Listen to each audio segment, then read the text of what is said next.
As long as you keep bringing the gold, as long as you keep bringing the insights and the wisdom, I don't care how you're dressed. Yeah. So when I say I wasted the day, Yeah, it sounds like you still are. Thanks for bringing me along with you on the ride.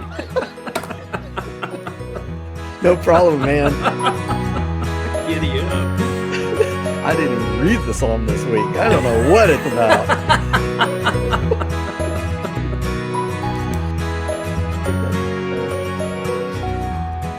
Welcome to Pondering Psalm. My name is Curt Austin. My good friend here with me is David Mullins. David Mullins, and today we are pondering Psalm 92. And so we're so glad that you're with us because we are tired of just doing this by ourselves, and we need somebody to hang out with us. No, seriously, we have really enjoyed doing this over the last 23 weeks, almost half a year now. Wow. Is oh my passing goodness. by. I know. And I don't know. Dave and I were talking before this started, and we're not in a great place as far as our head goes. We're not sure where we are, to be honest. Personally, I would not say I'm in a not great place. It's just I just don't know what place I'm in. Yeah, I'm in an average place, but I will say I've really enjoyed this psalm this week. I felt like it's given me a lot to think about. It's been really good from that perspective, and I'm looking for an opportunity to talk to Dave about anything other than technology. So bring up our Psalm 92 today, and let's go ahead and start talking about it. We won't read through it all in one and then come back, but let's read as we talk about it. Okay. Because I think it definitely builds on itself. It's got kind of a nice pattern laid out. And that's one of the things, I guess, if anybody's watching this ever in the future, that I've started to notice as we've been talking about this together, that I didn't notice 3 years ago as we read through these together.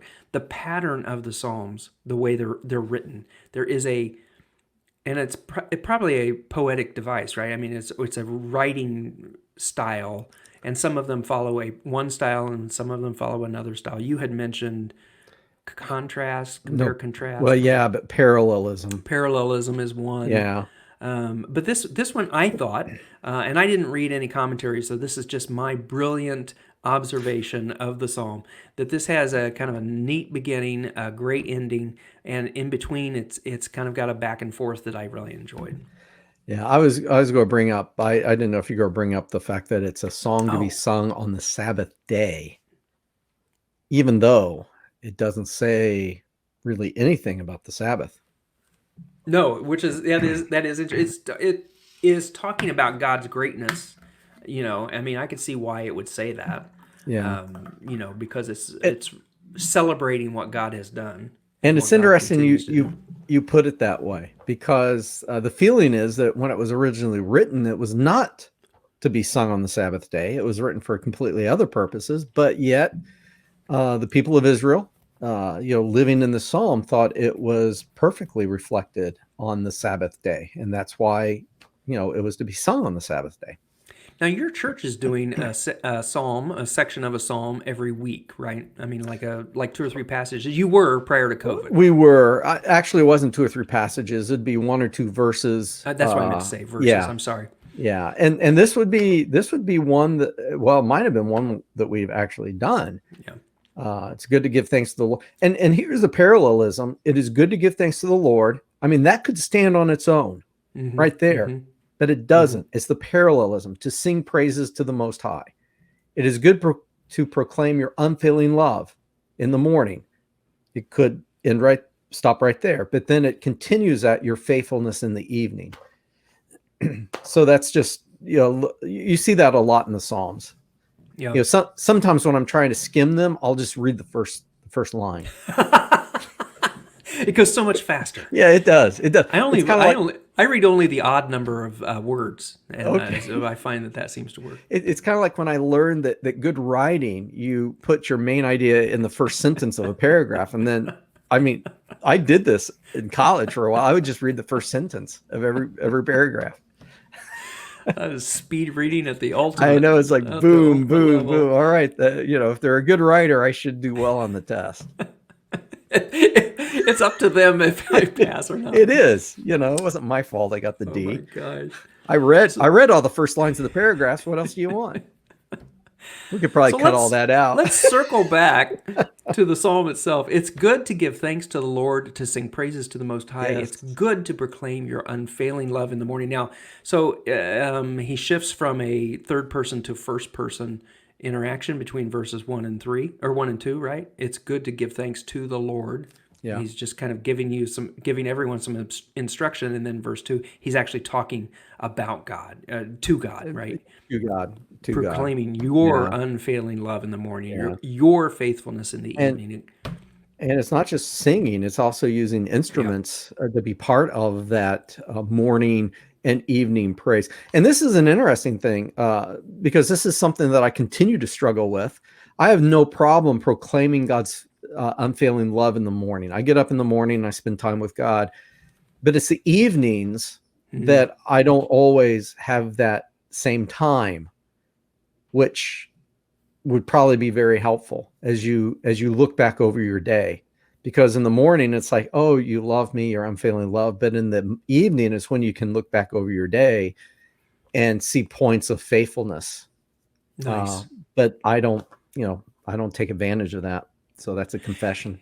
Let's just this that is a no, go back. Your unfailing love in the morning and your faithfulness in the evening. I really like that insight, Dave, as far as what, reflecting back on what God has done for us through the day, of that faithfulness. Start the day with, God, I'm just grateful, God, for your love, and Yeah. ending the day with, God, look at all these points, which there's another passage in here. I don't remember the verse, but I know from 3 years ago I had circled it. Oh, well, it's verse 4. You Okay. thrill me, Lord, with all you have done for me. Yeah. So if you tag that onto the end of that other verse, the idea being, wouldn't it be cool if you started making a list of all the things God did for you through your day? You just said, "Oh God, you were here when this was happening. You reminded me of your presence when that was happening." And if you go at the end of the day and you can't see those things, then verse 6 applies.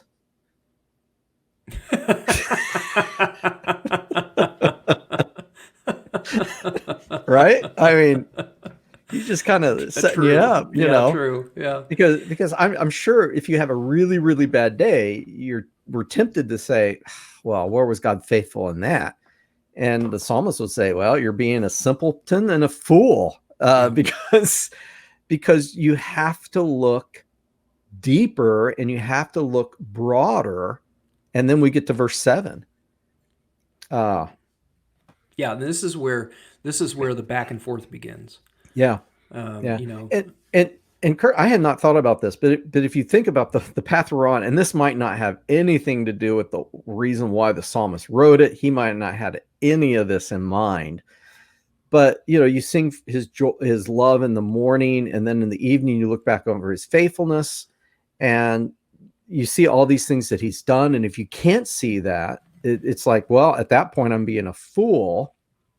And then the psalmist points out, why are you being a fool at that yeah, point? yeah, Well, because you're probably looking at the wicked and saying, their lives are without trouble or whatever.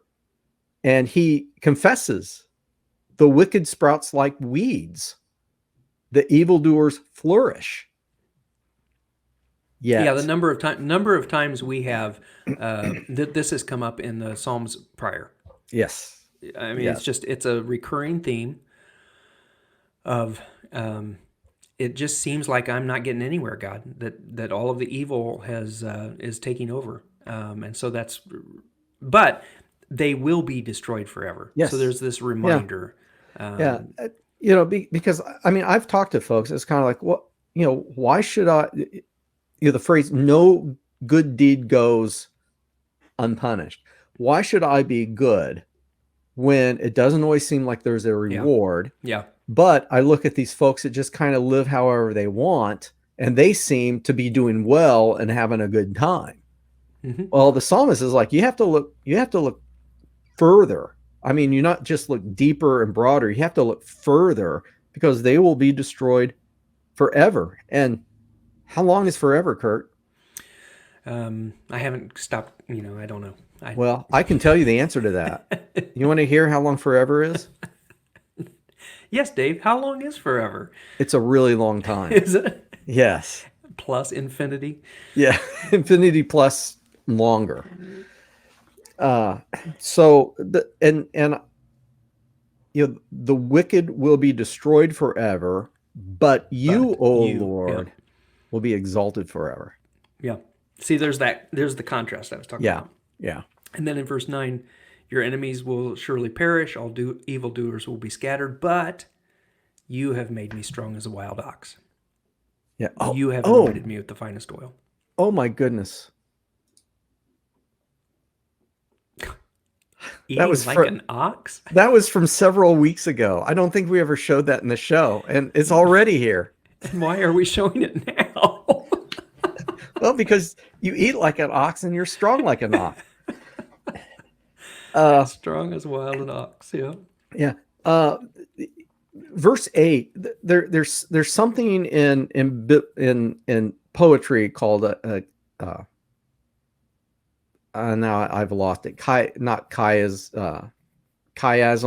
I think it's chiasm. I think that's how you pronounce it. Where you've got the bookends at the top and the bottom, and then you've got these two that match. And what it's trying to do is it's trying to point out one verse, and the verse in the center, it's like an Oreo. It's what's in the center that's important. Absolutely. For this psalm, it's verse 8. Yeah, I agree. So, well, I mean, I think exactly right. As you're reading this, but you, O Lord, will be exalted forever. Yeah. I mean, it doesn't matter any of the other things that are happening with the enemies. Even my own strength is not what's important. But here's how the structure is. Look at verse 9. Your enemies. Why can't I not go back now? Okay. And then look at verse 7. The wicked. And as there's the wild ox. Well, here's a simpleton in verse 6. And so it kind of folds in on itself. And verse 8 is the hinge that it all hinges on or hinges around. Yeah. But you, O Lord, will be exalted forever. And so the rest of this is just kind of rehashing the stuff we've kind of already looked at, but only in a different way. I shouldn't say rehashed. It's important. It's really good. But so let's move forward, but we'll come back to verse 8 just as kind of the wrap up. Yeah. I really like, and maybe we talked about this earlier on another psalm about aging, but beginning in verse 12, the godly will flourish like palm trees and grow strong like the cedars of Lebanon. Yeah. There's that imagery of the cedars of Lebanon. I'd love to know more about them. Yeah. Because there's something about that throughout all of the Bible, that the cedars of Lebanon were just something to behold. Everyone wanted the cedars of Lebanon, man. I guess. Yeah. What's 13, 14? Well, but here's the thing. You have more to say. Okay. Go ahead. The godly will flourish. Go over here and sort my books while you finish up the. Listen to him. No, because I really hope that whoever's listening to this kind of starts seeing this, because you can actually see it in other psalms as well. Verse 12 says, "The godly will flourish like palm trees," but verse 7 says, "The wicked sprout like weeds." Look at you. How cool is that? I didn't see that. I did not see that all and you week. were just going to rush right over it. See, this is the learning that I get out of this I tell you what, folks, anybody who's watching this, our grandchildren, our great-grandchildren, this is what we leave to you as our heritage. But this all we leave to you. This is it. This is all we have. That and this little office desk thing, I'll leave that to you. But this is the reason why we do this every week. Yeah. Because there is some revelation that takes what is a series of 16, 17 verses that is really nice, and it really speaks to me through the week. And then I hear this one nugget that I never thought of before. Yeah. And suddenly now there's a whole new depth to it, a revelation that then, for me, takes this in a whole different way, a whole different level. Yeah. Yeah, because you can look at the wicked and say, well, look at them. But he's saying, hey, you will flourish like a palm tree. You will grow strong like the cedars of Lebanon. And why do the godly flourish? They're transplanted to the Lord's own house. They flourish in the courts of our God. That is such a Mediterranean image. If you've ever been anywhere in the Mediterranean, I have the not. you got to go someday because the courtyards are just stunning. Because I mean, it's Mediterranean, so the climate is just beautiful. It's perfect. But as decoration, because they don't have a fall like we have where everything dies and Hmm. you've just got sticks in your yard. You've got beautiful. I mean, we were in Sicily working with the refugees, and they had what do you get for poinsettias? Are Hmm. actual bushes in Sicily. They're like planted outside, and they're like 6 feet tall. They're huge, Wow. beautiful, and all the courtyards are where people sit in the evening and drink their coffee or have their dinners. Are just surrounded by beautiful plants that grow because now they're in this interior where the owners are you're keenly aware of how important these plants are to your enjoyment of the space. So they get special attention. They're watered regularly. They're taken care of.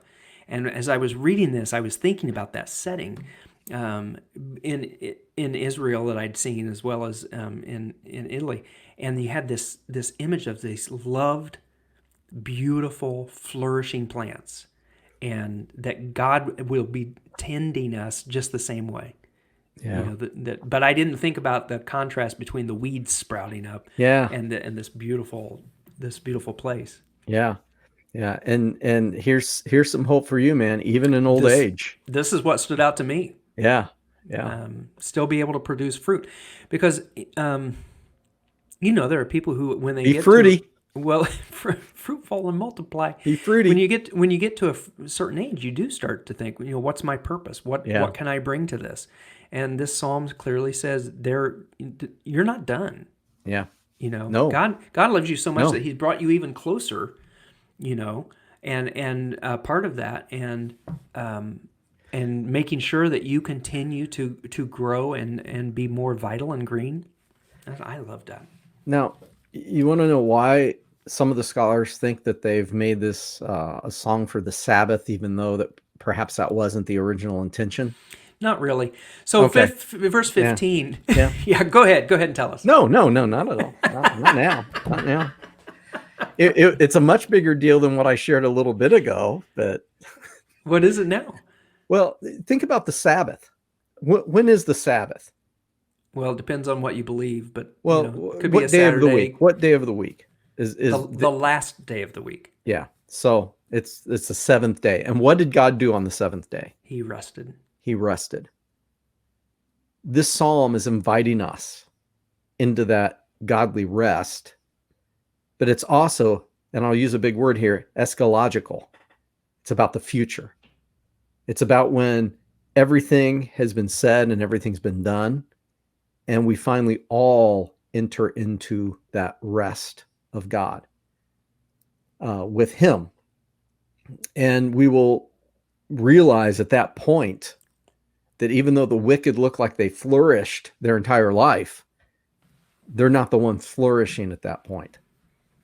And I don't know. I really appreciated that thought that this is, not necessarily the way things seem now, but it's to be sung on Sabbath to remind everyone when they come and worship God that one day we will enter into that same Sabbath rest, and at that point, this is the flourishing that we will experience.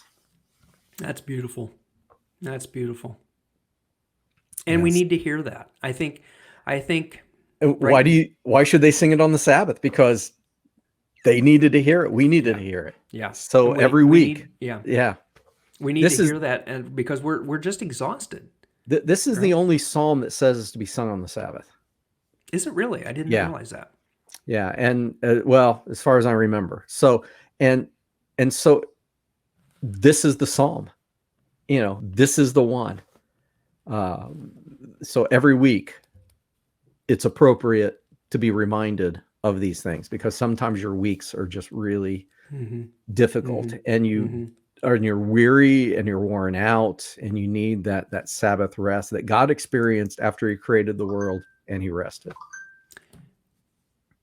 I tell you what, my takeaway from this, though, still is in the morning, proclaiming his love, and in the evening. I mean, I even though verse 8 is the hinge pin And of this whole thing, and I and, love that. and if you think about morning and evening, there's the Sabbath theme Hmm. again. Yeah. The morning is for work. You're getting ready for your day, and the evening is when you look back over that day, and so you can make that metaphor, uh, as well, for this psalm. The challenge for me, and I'm gonna practice that this week, was ending with the flute and the lyre, the stringed instruments. There Mm. wasn't a flute listed in this, but the stringed instruments and the lyre. Well, There's no reason why you can't on your phone play one beautiful piece of music of any kind as a reminder that during the 3.5 minutes or the 5 minutes of this song, I'm going to thank God for all He's done to be faithful to me. And maybe it's a mhm. worship song, maybe it's symphony, maybe it's just something that's just meditative. Yeah, That's what that's my takeaway from this. Is I really want to practice that this week, that's a and good takeaway. yeah, maybe next week we can talk about that if we Yeah. remember. Well, But I think it's a good, even if you're just laying in bed and that's what the last thing you do is just to run through that list of what has God done to be so faithful today, just well, today. there's a spiritual practice, or habit called the examine, and that is, I mean, it's an actual thing. Church has been doing it. I mean, people, Hmm. Christians throughout the centuries, and I keep saying, "Oh, I'm going to do that. I'm going to do that." But by the time I get to the end, it's kind of like, "Oh, well, there's a football game on," and I realize how beneficial that would be. Hmm. So I encourage folks to do it. They're watching this, even though I struggle. That it's Well, okay to struggle. It's okay. yeah, that's right. And Yeah, maybe you're not at a place where that's really driving you right now. yeah, But for me, that, and I'm not just saying that because if I say that I want to do this and I challenge other people to, no, this is my own yeah, personal practice. But I've been reading these for a long time and I've never come to that. It's yeah, just happened to come today, yeah. and I'm really grateful for that. That Dave, you were able to kind of shed some light on that for us. All right, well, we are at the end of our time. This was a really great psalm. I really like it. Next week, It's a wonderful 93. psalm. Yeah, It's a wonderful psalm it's a wonderful with psalm. starring George Bailey. So thank you everybody for being a part of this project that we're doing, and I think if you want to continue to follow along, you can click on a link in Facebook. You can click on our YouTube channel, Pondering Yes. Psalms, and follow along, and it'll alert you. But we are definitely at the end of the time. We don't want to extend this much longer Nope. for your sake as well as ours. For ours. I hope you have a great. I hope you have a great week. That God works with you and meets you right where you live, and that you join us back here next week. Yeah. So, all right, Yeah. Be fruity be free. and rest in God's Bye. Sabbath. Goodbye, everybody.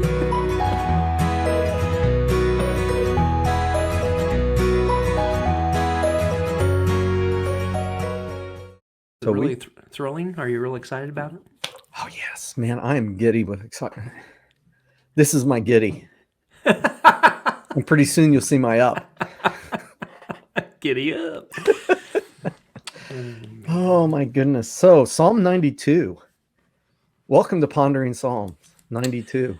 It is so good, Dave, to be with you today. I'm probably more excited now than I've been in a long time about doing these. Yeah, me too. I'm We pretty should excited. we should do it more often. We Yeah. should do it instead of once a Yeah. week, maybe every day. Yeah. Yeah. Same psalm every day. Mm-hmm. Different one. Yeah. Oh, Yeah. no, we could just do So the same song over and over again. We could just keep reflecting on it because it's just so meaningful. that's true. That's true. And I can't wait to get started. Giddy up.